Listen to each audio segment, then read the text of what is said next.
io ho giurato di svolgere il mio compito per l'interesse della collettività e questo mi pare che sia molto importante. Spero di essere all'altezza, ma sono sicura di avere una sponda nel Consiglio regionale. Spero di riuscire a consolidare l'attività che in qualche modo è prevista dalla legge, che io sento come particolarmente in sintonia.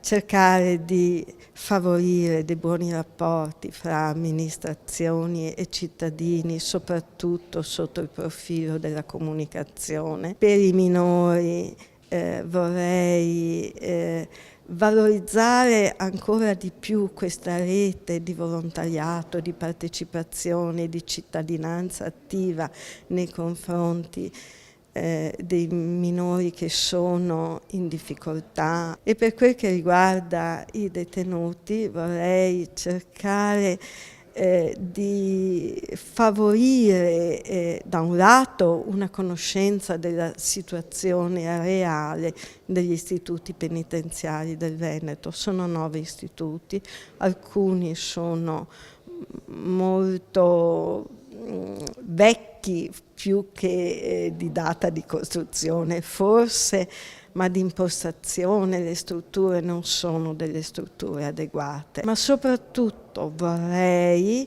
che si tenesse conto che a ogni persona deve essere data la possibilità di una seconda chance, perché il recupero, il reinserimento sociale è un grande patrimonio comune della società, così come investire sui minori e investire sul futuro, investire sull'attività dentro le carceri e investire per il bene comune.